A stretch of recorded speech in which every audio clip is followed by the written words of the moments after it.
Good morning, everyone. Welcome to Pediatric Grand Rounds today. Thank you for joining us. Today our speaker is Dr. David Finkler. Dr. Finkler was born and raised here in Roanoke. He actually, I think, was born at Carilion's hospital. He is a Knight from Cave Spring.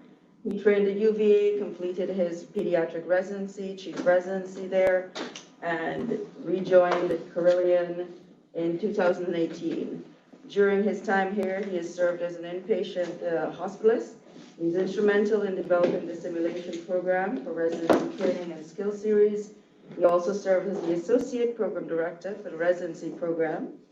It's with a heavy heart that he will be moving away to join his fiancée and assume a position of a pediatric hospitalist in Vanderbilt in July of this year. We wish him well.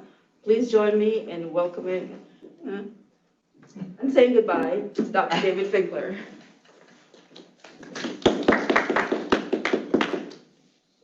Thank you, Dr. Permeshwar. Can everybody hear me okay?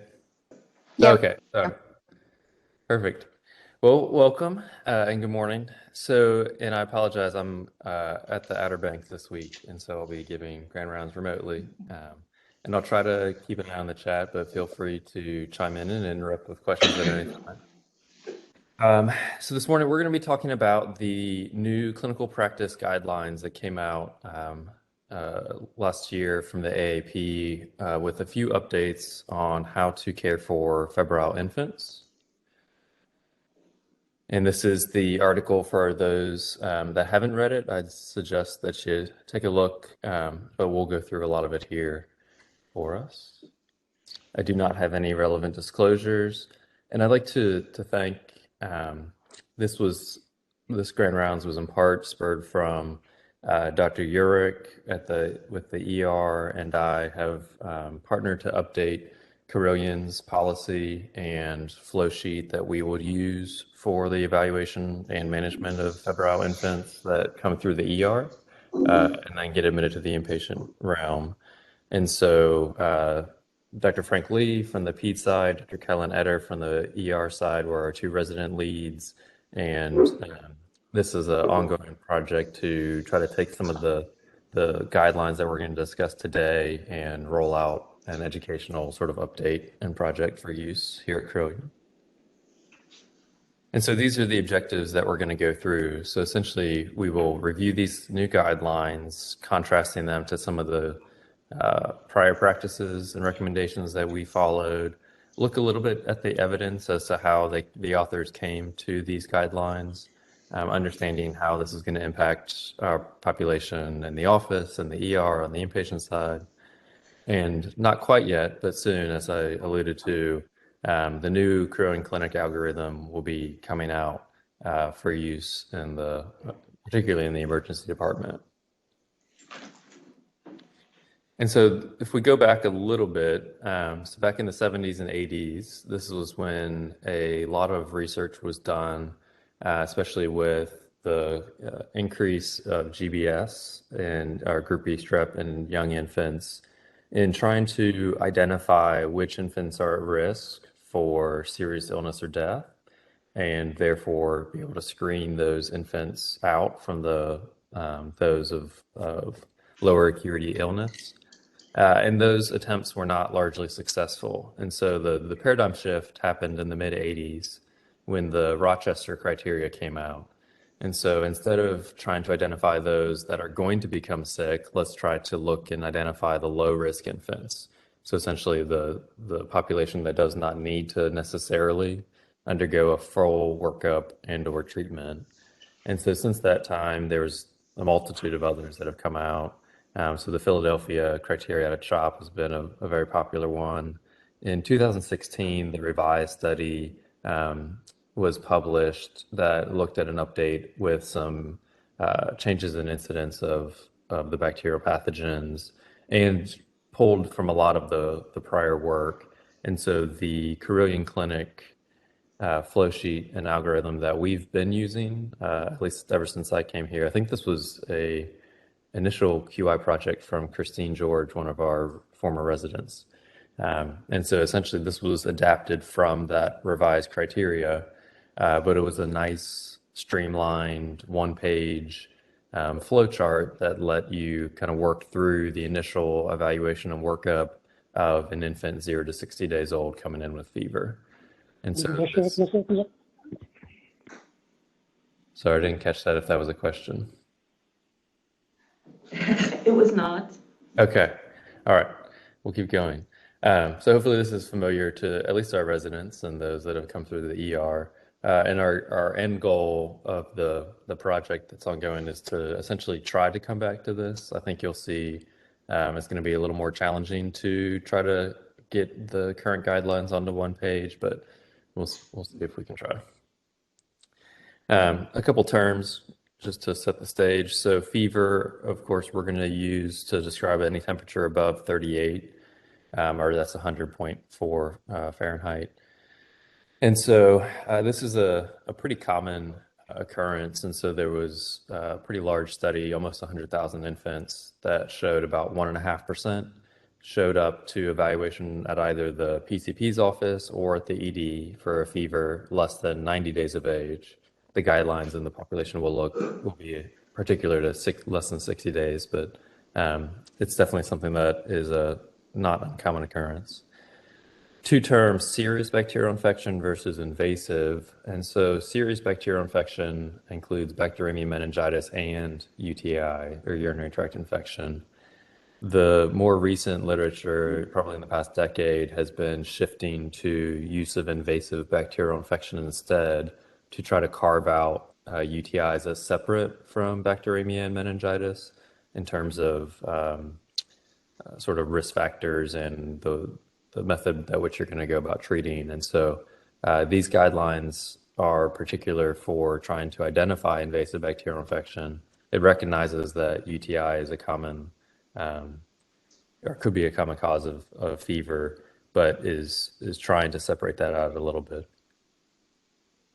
All of this is going to use the standard AAP sort of level system of the quality of the evidence and therefore what type of recommendation the authors are going to make.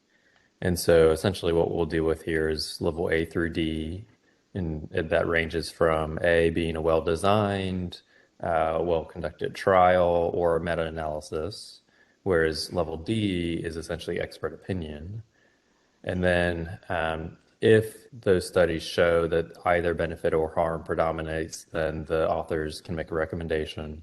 Strong, so a level A, if all of the evidence is in the level A category, it would be a strong recommendation. But you'll see with these diagonals that the strong can include level B as well. Same for moderate, so that can go between B and C, and then weak can be between C and D. If the benefit and harm balance is essentially showing neither benefit nor harm, then it would by default be a weak recommendation because they're unable to have a strong footing to stand on if there's no clear benefit or harm from it. There's no level X is an exceptional circumstance, and that's not going to play a role in what we talk about today. So the inclusion criteria for these guidelines. So this is for well-appearing, febrile, term infants, in that essentially they exclude the first week. So it's 8 to 60 days for the population that they included. And this is for no evident source of infection. So this is to screen out for a patient that has say a cellulitis or a local tissue infection. If they have a viral infection, we'll get to that here in a second. The exclusion criteria. So again, those neonates in the first week of life, 0 to 7 days, they did not specifically include those in these guidelines. They felt that the types and rates of illnesses and infection were different from the remainder of that age range, and so chose not to include them.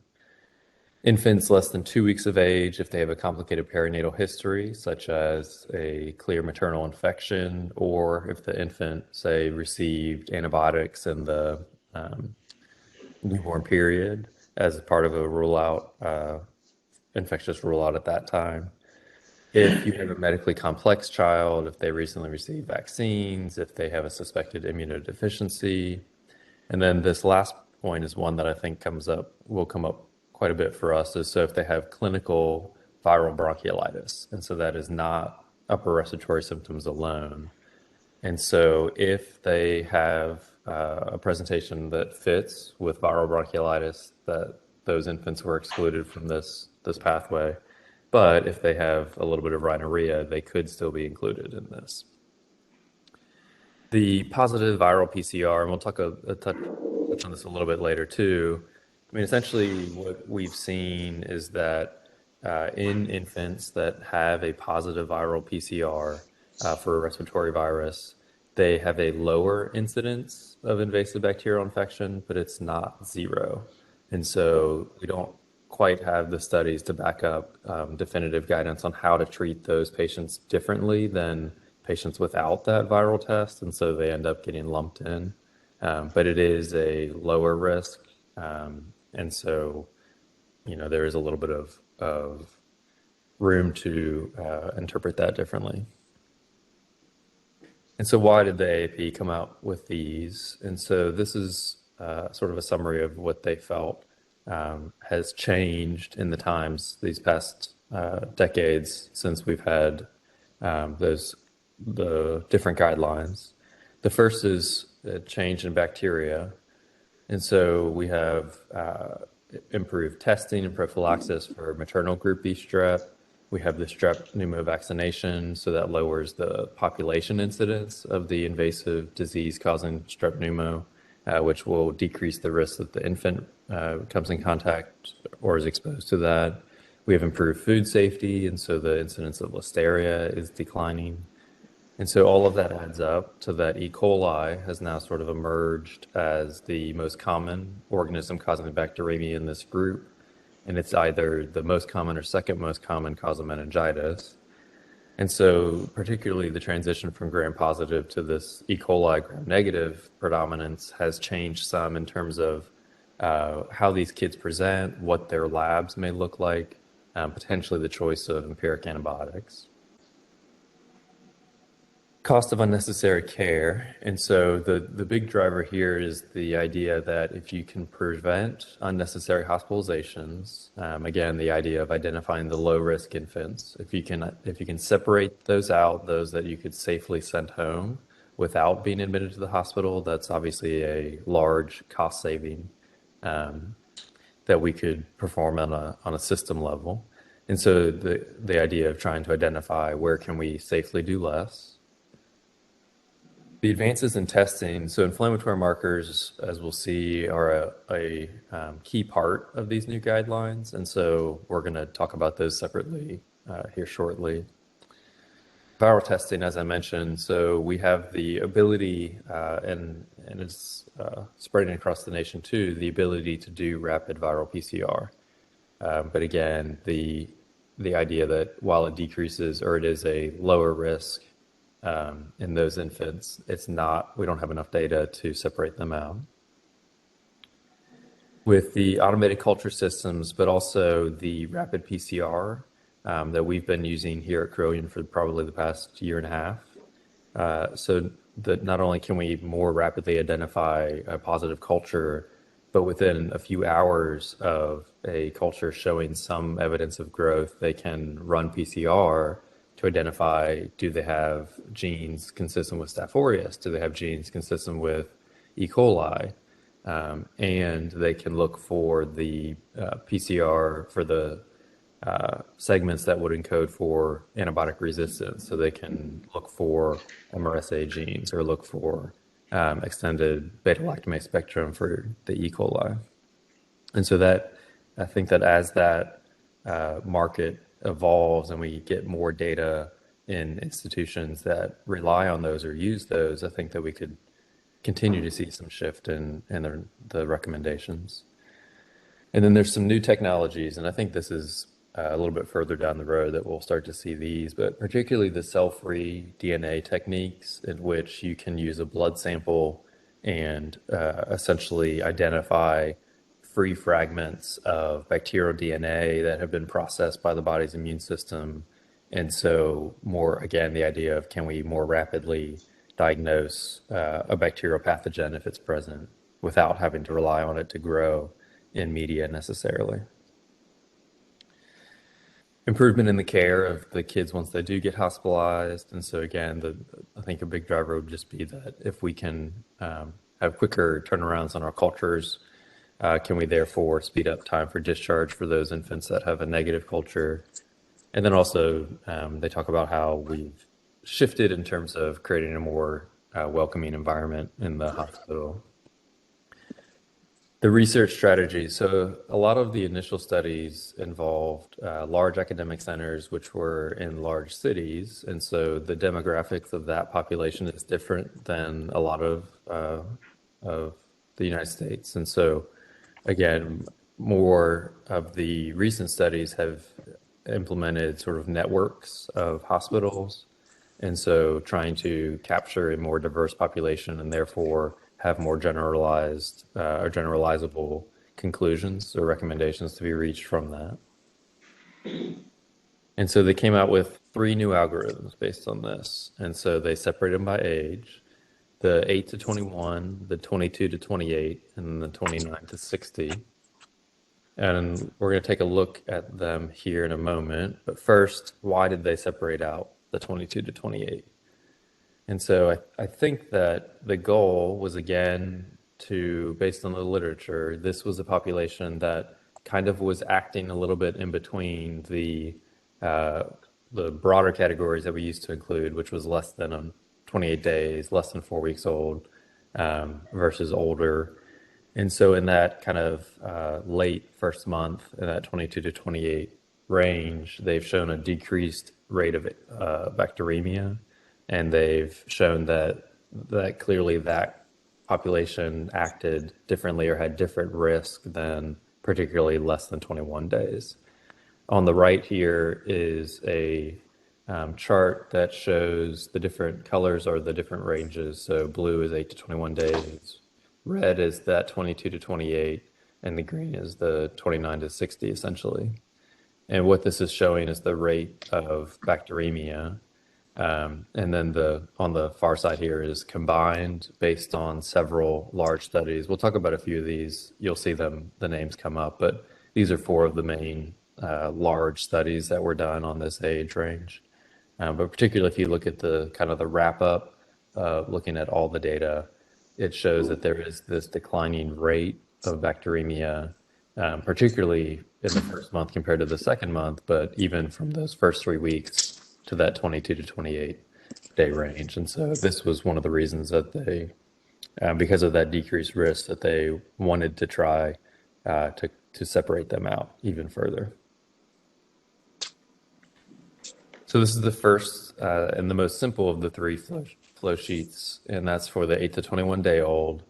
It looks similar to what you had seen earlier, essentially the idea of helping to guide which tests are you going to run, if they have any additional risk factors such as HSV, and then what are you going to do? And so for the 8 to 21 day, again, coming in with fever, well appearing, no evident source of infection, it's going to be to do all of the tests, including a lumbar puncture, to start antibiotics and to observe in the hospital, and then plus or minus acyclovir. And then they offer some guidance in terms of if you identify a pathogen or infection, you would treat it, and if not, when can you safely send home? And again, we'll go into all this a little bit more detail. And then what I'd like to show too is for each of these recommendations, I went ahead and color coded them based on the grade of the evidence and the recommendation. And so so the grade is the recommendation, but just remember that the level of evidence could be, so for instance, for the strong recommendations that would fall within the level A or B, and then there's sort of two levels per color grade from there on.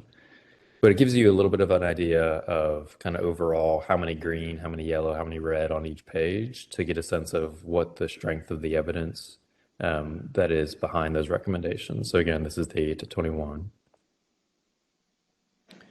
The 22 to 28 day olds becomes a little more complicated. And so again, we'll dive into some of at least where this differs from our prior management. But what you're going to see is that there are a lot of use of the term may perform this. And then it'll ask you, did you do it or not? Essentially, you may administer antibiotics. We'll talk a little bit about the more specifics. But in this 22 to 28, I think that the key things are that the hinge point is going to rely on your inflammatory markers, abbreviated IM, in terms of whether you're definitively going to do the lumbar puncture or not, and then that's going to inform how you're going to treat. And so again, don't try to take it all in at once necessarily. We'll go through some of these details. Here's the star system for the level of evidence. So particularly in terms of the lumbar puncture and then how you're going to treat them, whether at home or in the hospital, the evidence is not quite as strong here. And then lastly, the 29 to 60 day. Again, it's a pretty wordy and complicated flow chart, but it again the hinge point is on whether or not the inflammatory markers are abnormal. And then this separates out further into sort of whether or not you think there's a UTI, based on that. And then again, offering essentially that you could do the LP and that you could admit to the hospital and treat, but we'll talk about that.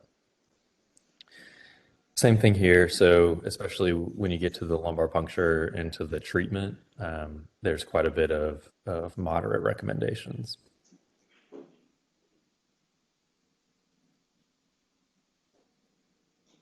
So for inflammatory markers, so we used to use a lot the white blood cell count, whether there was bandemia, to look for sepsis as a risk factor.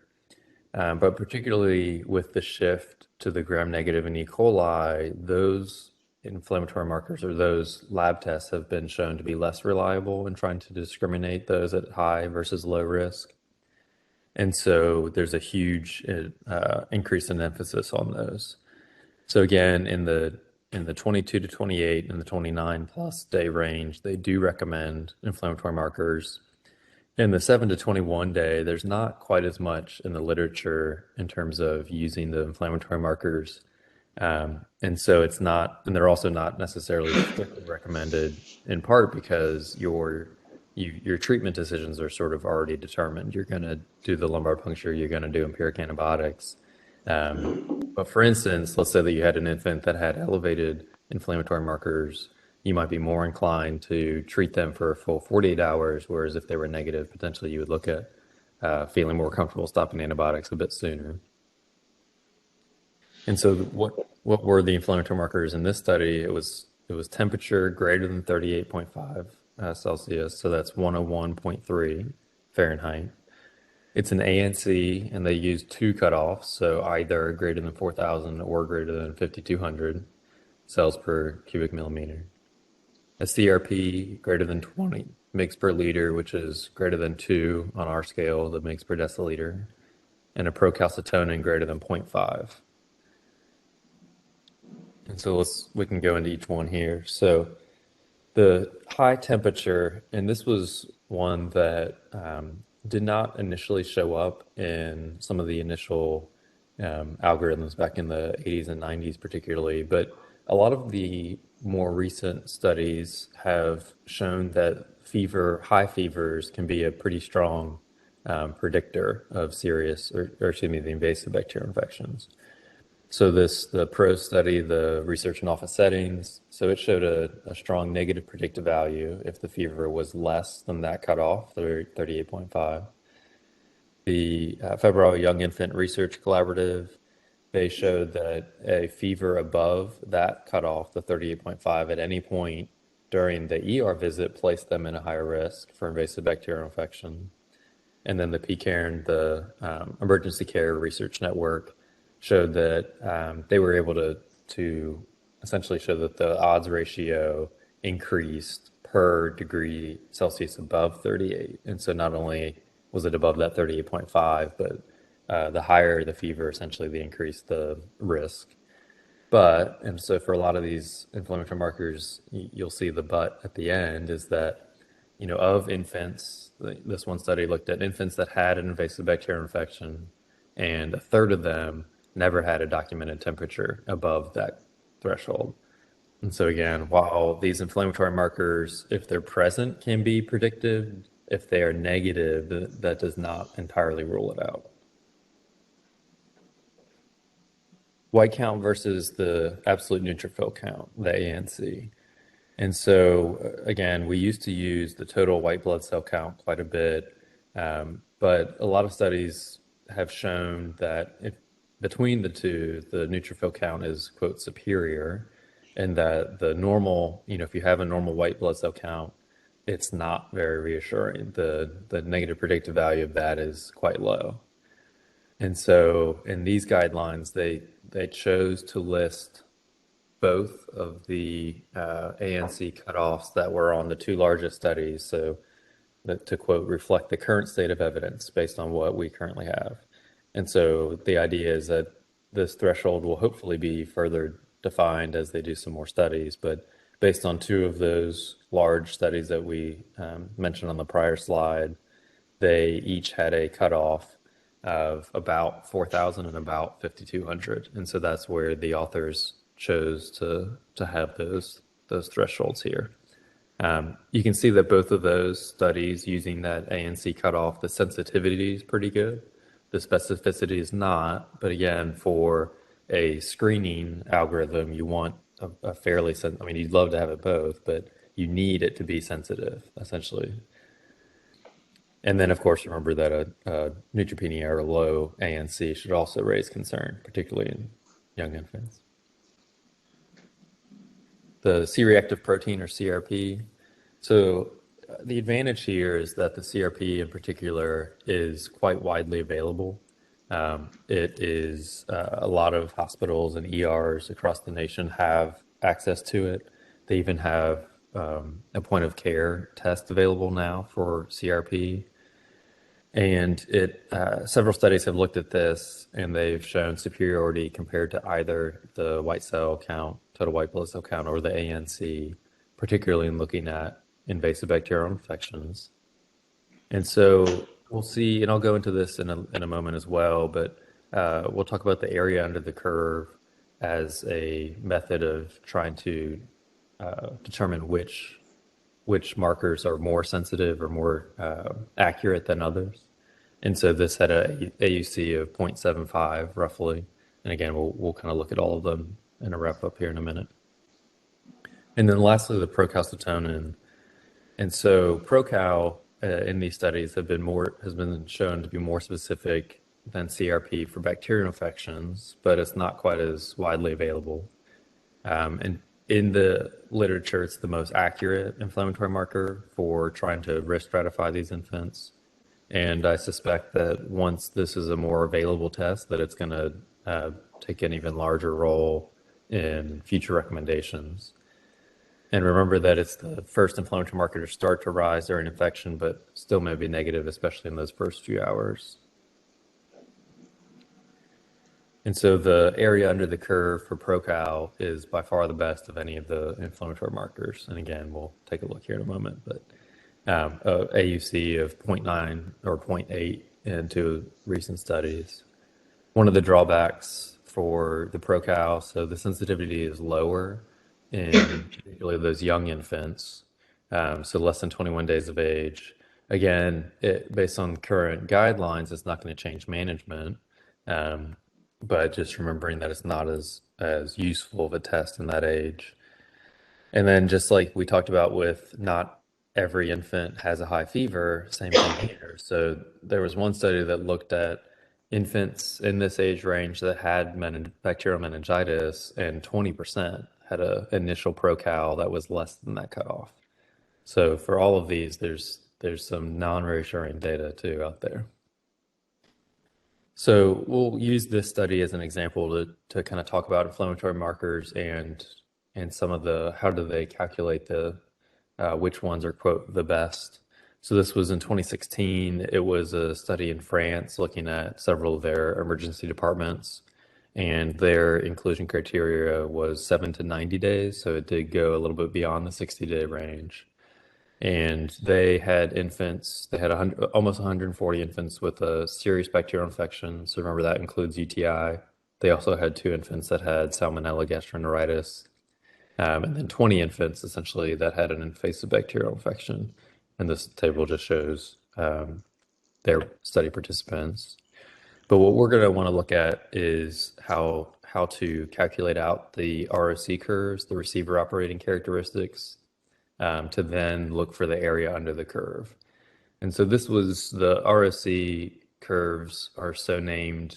Back in World War II, they were trying to improve the radar systems, and they get a lot of noise, and they're trying to say how can we look at what's noise versus what's true signal to identify when the attacking airplanes are coming your way. And so essentially looking at your true positives versus your false positives, plotting those the same. Also we'll look at sensitivity or specificity in one minus sensitivity. You'll see here in a second too. But on this curve, so a random classifier, so essentially if you're looking at signal versus noise, a perfect classifier would have an AUC of 1. Essentially, it would be a right angle that would come up and over. In real data, you're never going to get that, obviously. So these curves, if you calculate the area underneath them, you'll get a number between 0 and 1, and that's the area under the curve. And so a 0.5 would be a random classifier. So it was unable to discriminate signal versus noise, or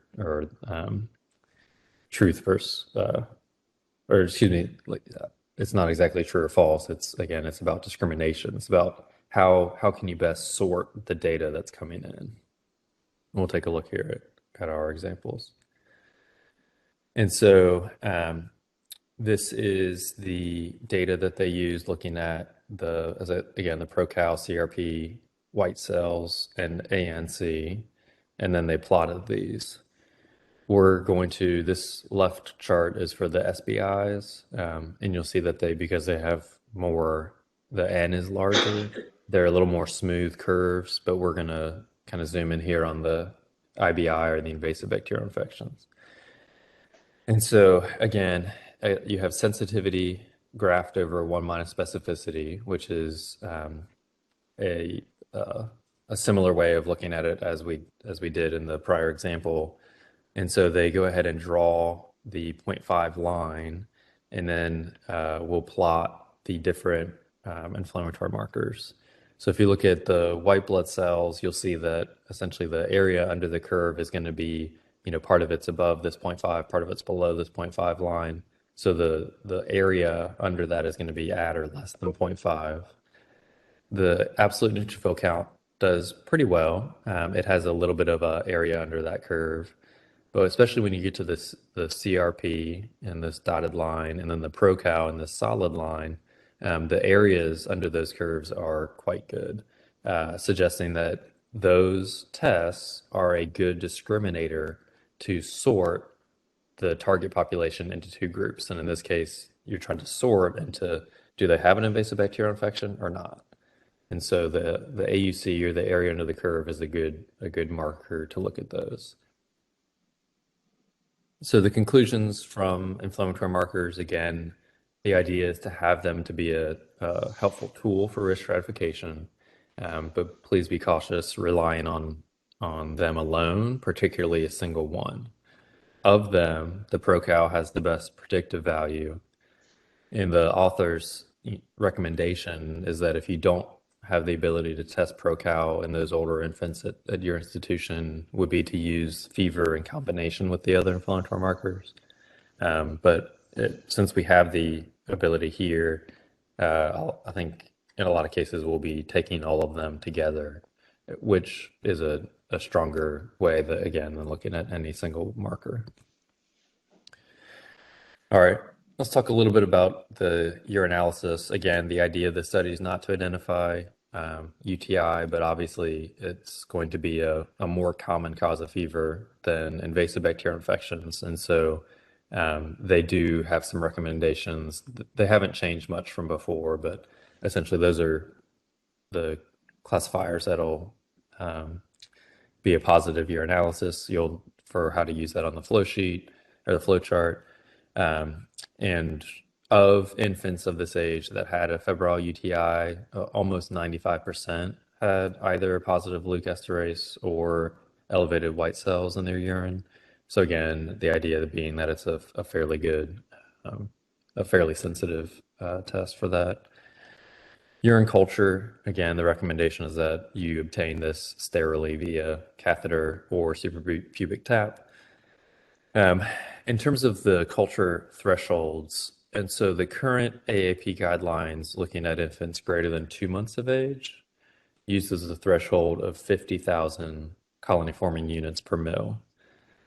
There are a couple smaller studies in the younger age range, the less than 60, that have shown that greater than 10,000 is a more acceptable cutoff if you have the presence of fever and evidence of pyuria, so either positive leukoesterase or white cells. And so for the intents of our population here, the less than 60 days, they suggest using that cutoff of 10,000. All right, lumbar puncture or LP, let's talk about those. So the studies at this age have shown that the rate of success is not great. And so different studies have shown a range of 20 to up to half of LPs in infants of this age or less than 90 do not obtain usable or interpretable CSF or spinal fluid. And so the incidence of dry taps, which you don't obtain the fluid, is estimated or found to be 25 to 40%. Traumatic taps in which there's capillary blood specimen mixed in, about 10 to 30%. There is studies out there showing that the use of ultrasound guidance to identify landmarks has been helpful in improving success. And then this was cited in the study and had a couple papers that I looked at just because the numbers surprised me a little bit, but the risk of contaminating your CSF with non-pathogenic bacteria.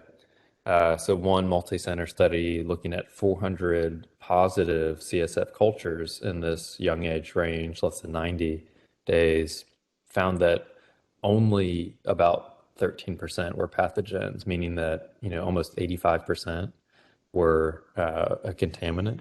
And then some other studies have shown that same trend of only about 20% positive. So at least in my experience, the rate of contamination has not been that high, but these studies are also looking at ERs and offices and hospitals that may not have pediatric trained or pediatric specific providers as well.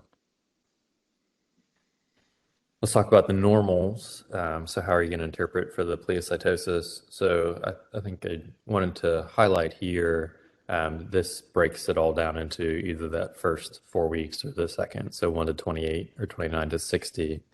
But particularly here for the white count, just remembering that the range of normal especially in those first few weeks of life can be higher than what you may have, what you're going to be looking for in the older kids. Obviously, even if it's a traumatic tap, the authors recommend that you should still culture it and send it for HSV. And then the correction. So this is something that I learned in training to do for my mentors and we still talk about it today. And I still think about it in terms of correcting the number of correcting the white cells compared to how many RBCs there are. Knowing that it's not been truly validated in rigorous studies, the authors here suggest using the white cells at face value in samples up to 10,000 RBCs, and so that was a recommendation it was just different than how I had thought about it, but I mean it makes sense, and it you can't. There's no formula that gets rid of the fact that white cells were present in your CSF. And so I think the idea again is to if they're there, to not kind of wipe them away and pretend like you didn't see them, even if it was a traumatic specimen. All right, So what do the recommendations say about doing the LP? So let's look at that 22 to 28 day group. So if you had positive inflammatory markers, the answer is yes. If you do not have positive inflammatory markers, so the high fever, the high procal, the high CRP, or ANC, they use the term may perform. But let's look at whether you quote, or at least you'll hear my opinion about whether you should or not. But what happens currently? So this is studies pre these new guidelines, but have shown a huge variability. And so of the infants in that first month, those first 4 weeks, already to the 30% of well-appearing febrile infants were not undergoing LP.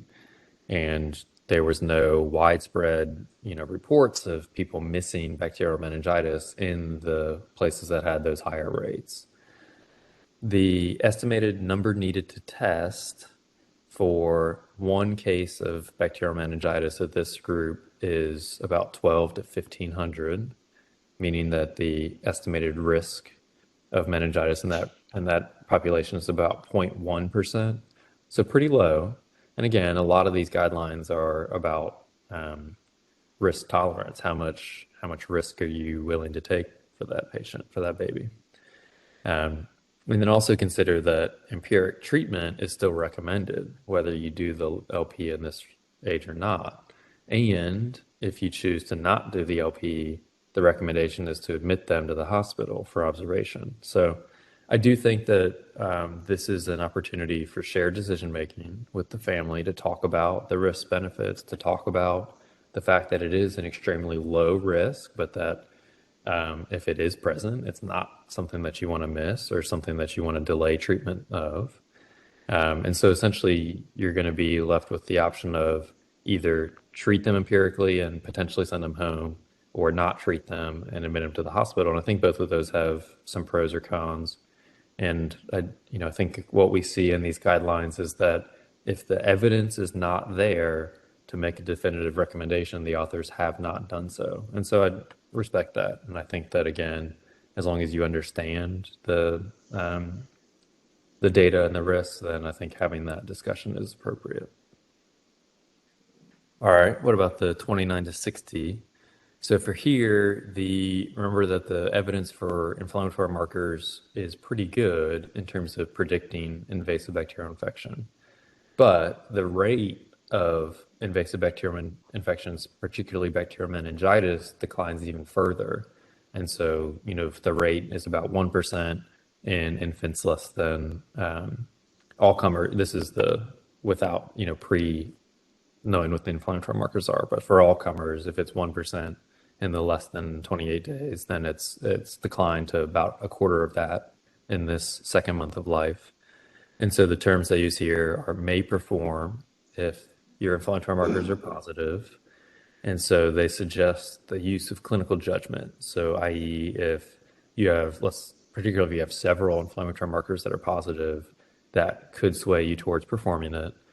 Also consider that if your inflammatory markers are positive, it is going to still recommend empiric treatment. So deciding whether you feel comfortable empirically treating without CSF. But the key for this older population is that if all of your inflammatory markers are negative, the recommendation is need not perform. You still can do an LP even if all of your IMs are negative based on clinical judgment. But again, the idea is that in the older population, if these are all negative, that the risk is low enough that you don't necessarily need to. And so here, the estimated number needed to test is you'd have to do about 4,000 successful LPs to detect one case of bacterial meningitis. So again, the risk of about 0.025%. Treatment. So this is the table for treatment in this age, again, separating it out into the different categories. Ampingent is still a very acceptable use. Let me also clear you. So if you think it's a UTI, if you don't know what it is this middle group, and then if you suspect bacterial meningitis here at the bottom. But so AMP and Gent for the young infants is still recommended, but ceftazidime, if available, is in the guidelines as well. So essentially it's AMP and then either ceftaz or Gent. And we'll talk a bit about that in a second. The 22 to 28 day includes ceftriaxone option. And then for the second month of life, ceftriaxone, essentially.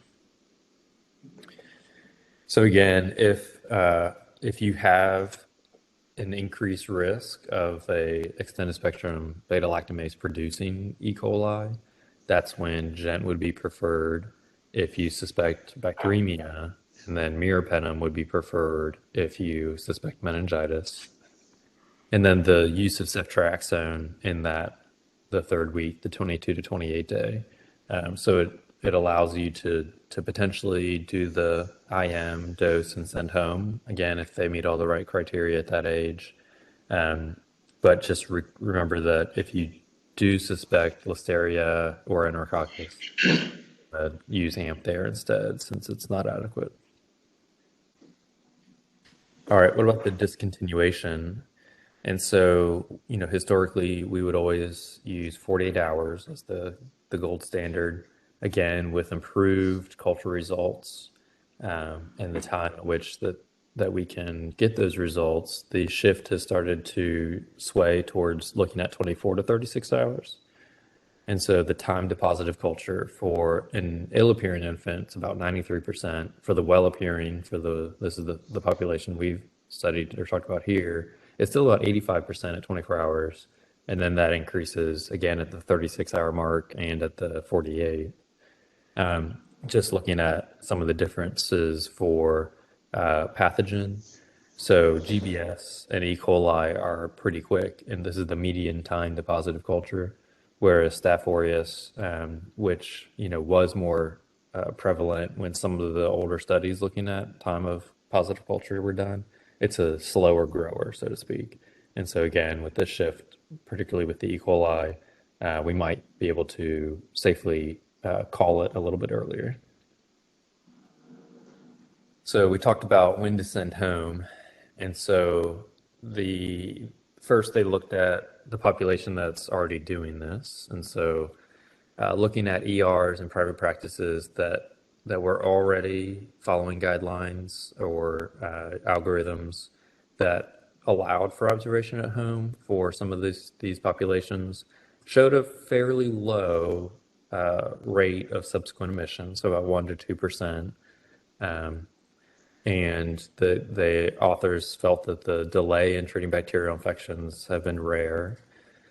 And so the two groups that we look at, so in that 22 to 28, they use the term maybe managed at home if you have all of the following. So essentially, again, in this group, they have to have negative inflammatory markers, normal UA, normal CSF. You have to have instructions to the family on how to monitor at home, strict return precautions, make sure that they have a PCP, somebody that can follow them up, make sure that they have a telephone, you can contact them, make sure they have a car or some way to have transportation if they need to come back. And then in the 29 to 60 day group, so it has the same caveats for the follow-up, but essentially should be managed at home if you have negative inflammatory markers, negative UA, and normal CSF if obtained. And may be managed at home if you have the negative markers and a UTI, so positive UA, so going home on oral antibiotics. If you have positive inflammatory markers but negative CSF, you can still give the antibiotics there or not. Positive inflammatory markers and not available or no interpretable CSF. In this case, you should give antibiotics. So the idea is that if you felt like you did all of the tests and they did have, let's say they had a fever of, greater than 38.5, but all of the testing otherwise was negative, you could choose to send home without antibiotics.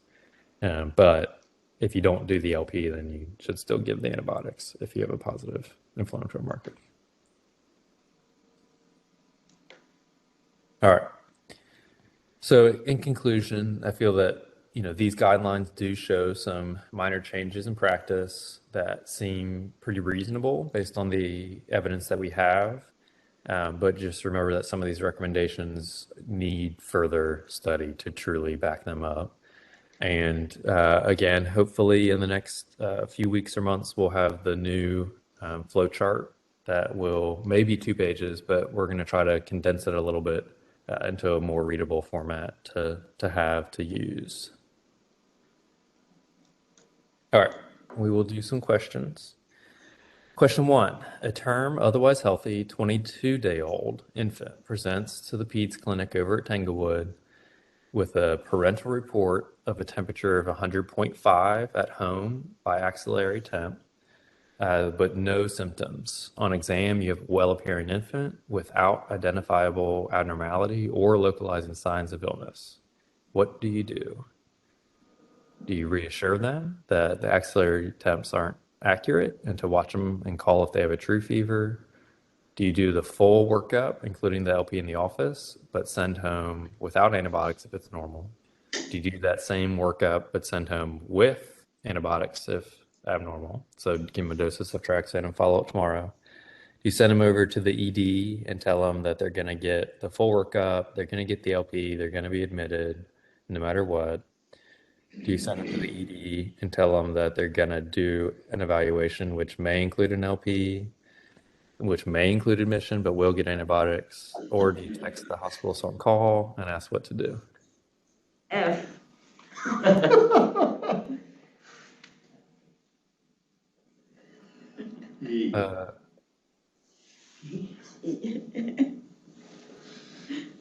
All right. Yeah, Hannah says F even after I leave. All right, I have a vote for E.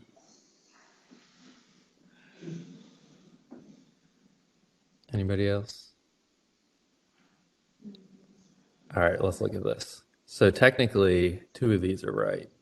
Now, do our providers feel comfortable with one of them? I doubt it. I wouldn't. I still would want to send them to the ER. But I think that again, as we get more data and as the studies come out of institutions that strictly follow these guidelines, potentially we'll feel more comfortable with doing some of these. But technically, at this age, you could do the LP in the office, and if everything's normal, hit them with a dose of IM Ceftriaxone and follow them up tomorrow. But I feel like E is the more likely and still a very acceptable answer that I think a lot of us will follow. So again, here's just that flow chart that we were looking at. So again, let's say, so they came in, you do essentially your blood and urine. If it's all negative, it's may perform. In this case, you do it, and it's you obtain the CSF. It's not traumatic, and so it essentially gives you the option: are you going to observe them at home or not? If the answer is yes, you still give them the IM Ceftriaxone, observe at home, and reassess. If it's going to be in the hospital, you give the antibiotics, but observe in the hospital. So again, I think it's technically, and I think that it seems reasonable based on the data, but I don't think that culturally we're quite there yet. All right, question 2. So these are going to be true or false. So number 1, Procal is the quote best test to determine if an infant has sepsis.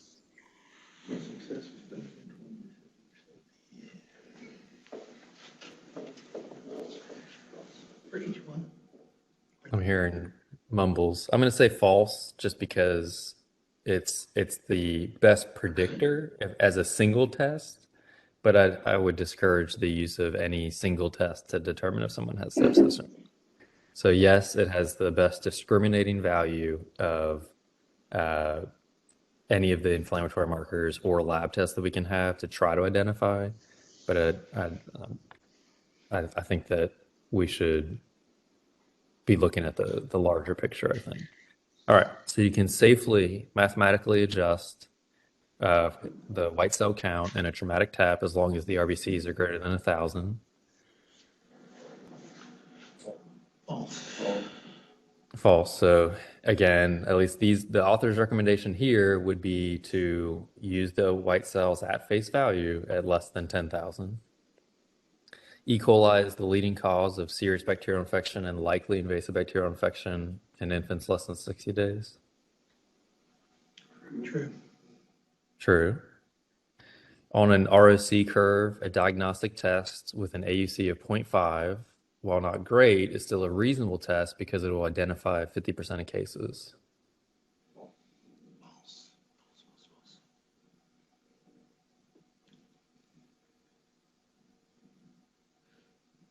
I don't know if I heard anybody, but True it's slash false.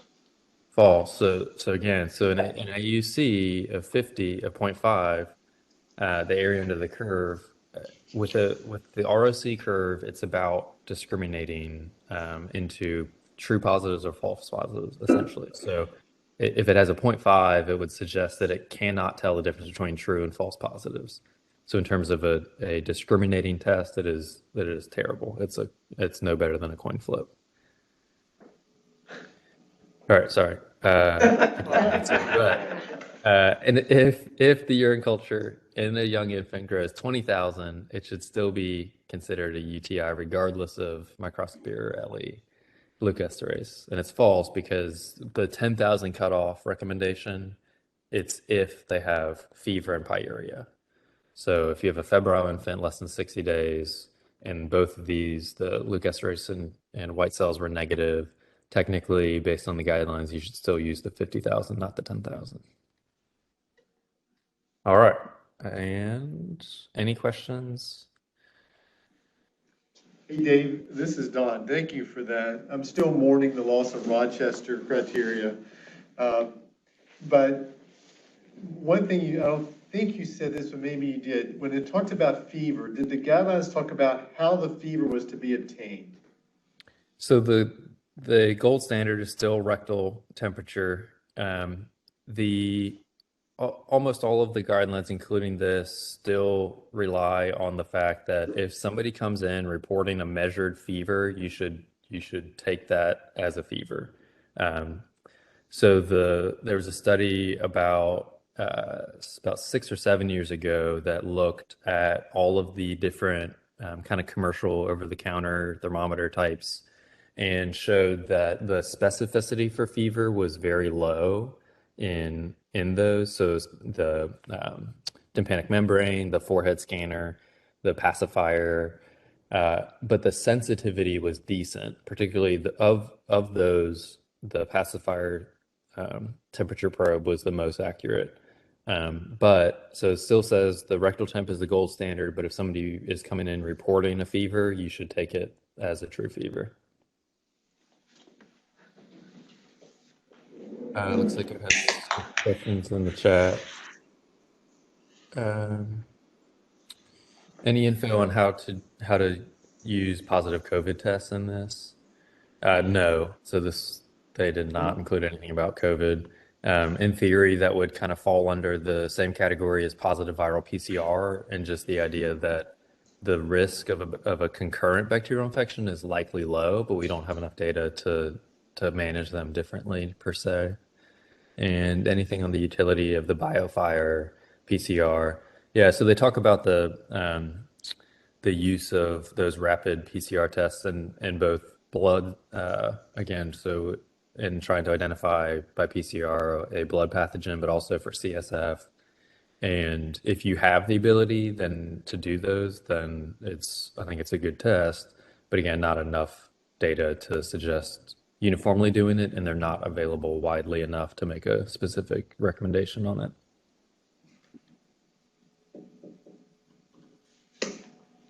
Thank you. All right. Any questions? Thank you, guys.